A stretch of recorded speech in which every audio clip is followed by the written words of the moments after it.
Grab some milk and a delicious black anus steak, because we finally have a movie where I can live my fanfiction of Freddie Mercury becoming a cop.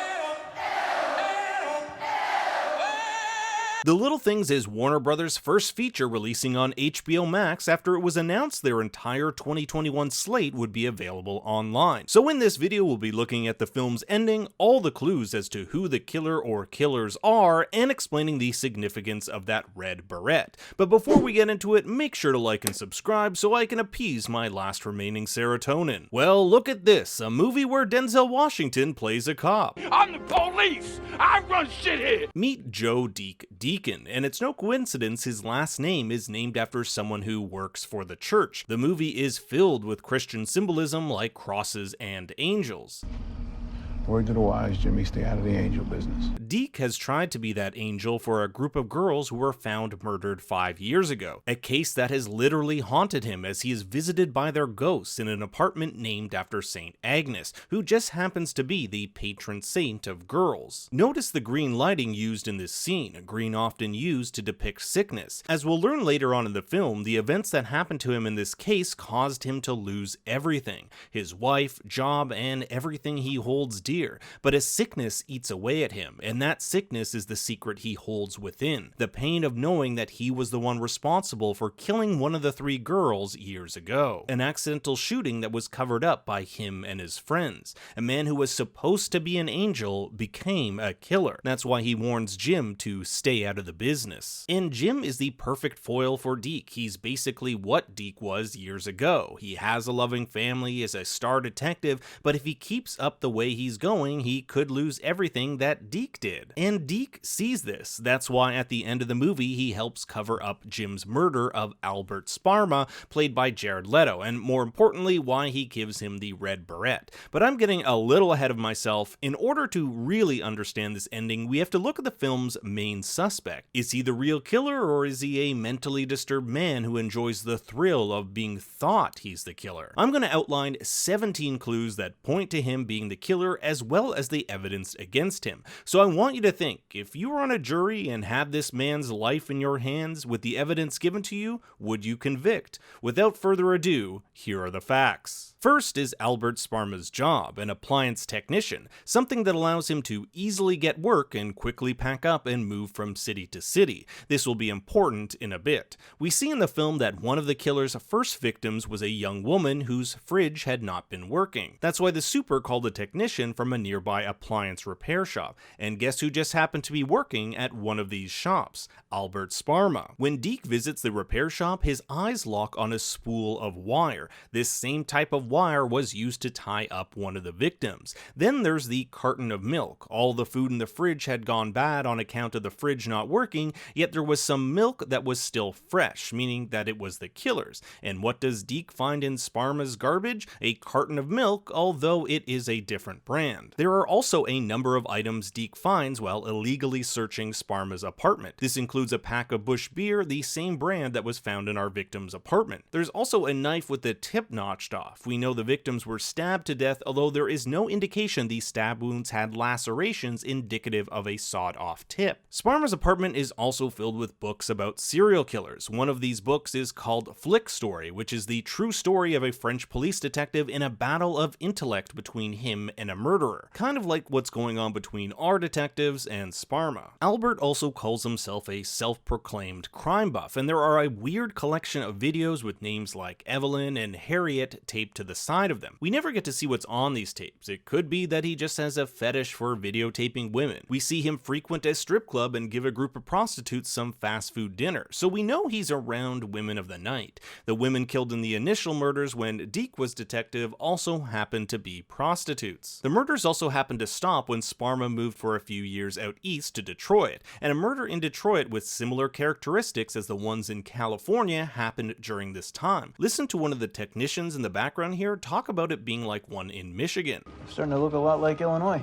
It's Michigan. Cut it out. The detectives also believe that the killer would have a car that would have racked up years of mileage, which is exactly what they find with Sparma's old Harvester vehicle, which Sparma himself reported stolen. His apartment also has a hidden floorboard with newspapers newspaper clippings of the murders. Is he just interested in the case, or are these mementos of his crimes? There's also a pink rabbit's foot and watch here, but I couldn't find any link to these in the movie, so I'm putting these down as red herrings. A radio set to the police frequency is also on in his apartment. Is he genuinely interested in what's going on, or is he using it as a heads up in case anyone is coming? Strange bite marks were found on the victims, which may be a result of the false teeth Sparma uses. However, the forensic analysis deemed this evidence inconclusive. There's also the question of sodium benzoate particles found on the bodies. This chemical can be found in mouthwash and toothpaste, which may have been used in the case of keeping those false teeth clean. Sodium benzoate can also be used as a stabilizer in photo processing, and guess who happens to have their own photo processing room in their apartment? Sparma also happens to know a lot about crime scene photography. While being interrogated, he remarks how the photos are, quote, no Ouija.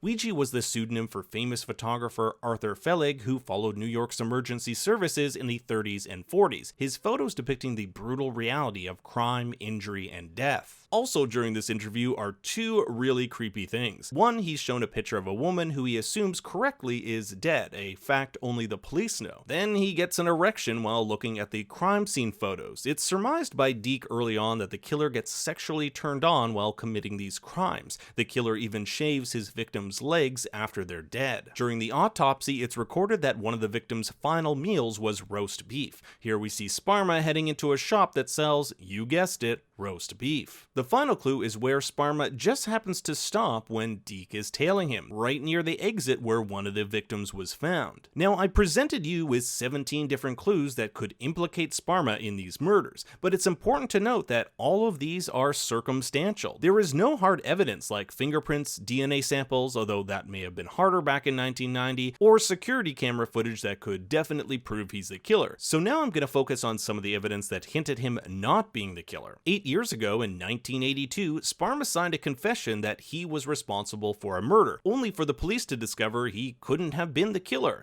This is a guy who loves the attention, so much so that he is willing to go to jail for murder even though he didn't do it. He studies profusely the work of other killers. That doesn't mean he's a killer, but perhaps he wants to mimic what they do. Then there's the question of the attempted killing at the beginning of the movie, which in my opinion, I don't think is Sparma at all. First, he drives a completely different car, one that is never seen or heard from after the introductory scene. Second, the guy clearly doesn't have a beard, and he also wears glasses. If we're to believe this took place a few days before the witness identifies Sparma, there's no way he could have grown his hair and beard that long. Third, we never see a knife, our killer's murder weapon, just a belt and some masking tape. As far as we know, neither a belt or masking tape were used in any of the murders. Jim also brings up the fact that they could be dealing with two different killers when it comes to the differences between the murders Deke dealt with in 1985 and the ones they're dealing with in 1990. The victims in the 1985 murders were all prostitutes, while the ones in 1990 were all normal citizens. The other little bit of info we see is that car that follows Rhonda before she disappears. It's a brown car that we never see Sparma in, nor is ever seen or mentioned of later in the movie. Finally, we have that red beret. When Jim interviews Rhonda's parents, they mention to him that Rhonda always went running while wearing one. Deke gives Jim a package with a red beret he is led to believe was found in Sparma's apartment, since Deke was the one to clear it out.